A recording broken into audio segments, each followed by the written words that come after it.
In the bustling city of Accra, the streets buzzed with life. Kwame Nyako, 27, was the type of man people noticed. Handsome, successful, with a future so bright it made his mother, Mama Kwame, proud beyond words. She had raised him alone since his father's untimely death, and there was no bond stronger in her eyes than the one she shared with her son. But Kwame's love life, that was a different story. 3 times he had been in serious relationships. 3 times they had ended in inexplicable tragedy. Each girlfriend had disappeared under mysterious circumstances. First, there was Ye, the ambitious lawyer. Then Amma, the teacher with a heart of gold. And finally, sweet Efua, who made everyone smile with her kind spirit. Each one gone without a trace, their bodies found weeks later by riversides or in abandoned corners of the city. The police chalked it up to Accra's growing crime problem, but those close to Kwame whispered something darker. His mother seemed to grieve more than anyone, crying at every funeral, but somehow, she always bounced back quicker than others. Now, in 2024, Kwame had met someone new. Her name was Amina. She was unlike anyone else, brilliant, fiercely independent, and strikingly beautiful. Amina wasn't just someone Kwame could see himself with, she was the one. He brought her home, hoping his mother would finally approve, and to his surprise, Mama Kwame welcomed her with a warm smile. "She's lovely," Mama Kwame said, her voice honey-sweet. "I hope this one stays." The comment felt off, but Kwame brushed it aside. Amina moved in with Kwame soon after. Life was blissful, and for the first time, Kwame felt hopeful about the future. But as the days passed, Amina began noticing things. Strange things.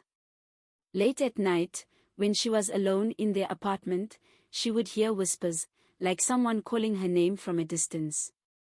She often felt watched, even when no one was there. And then there were Mama Kwame's visits. At first, they were harmless, just a mother checking in on her son. But as time went on, Mama Kwame's presence grew more invasive. She would show up unannounced, always with food or gifts for Kwame, but rarely speaking to Amina. When Amina tried to bring it up to Kwame, he would brush her off, insisting his mother was just lonely. One evening, while Kwame was at work, Amina decided to do something she'd never done before, visit Mama Kwame's house alone. It was innocent enough, she thought. Maybe they could bond, ease the tension between them. But when she arrived, the door was unlocked. Amina stepped inside, calling out, "Mama Kwame." "It's Amina." There was no answer. As she ventured further into the dimly lit house, she noticed something strange. In a small room near the back, there was a shrine, a dusty altar with photos of Kwame's ex-girlfriends. Yeah. Oma. Efua. All their faces lined up, surrounded by strange symbols and dried herbs. The room had the eerie smell of death lingering in the air. Amina's blood ran cold as her eyes landed on a new photo. Hers. Placed right in the center of the altar, with a candle burning beside it. A sharp chill swept through her. Mama Kwame appeared at the doorway, her face blank, eyes piercing through the dim light. "I didn't want it to be this way," she said quietly. "But you've left me no choice." Amina felt frozen in place. "What have you done to them?" she demanded, her voice shaky. Mama Kwame's smile was chilling. "They all tried to take him from me. You see, Kwame is mine. He always has been. Those other girls, they didn't belong. Just like you." Amina's pulse quickened as Mama Kwame took a step closer, her hand clutching a small vial. "But you're different," she continued. "I tried to let you in, I did. But you're too strong. You'll leave me no choice but to finish what I've started." Just as Mama Kwame moved to pour something from the vial into a cup, Amina lunged, knocking it from her hand.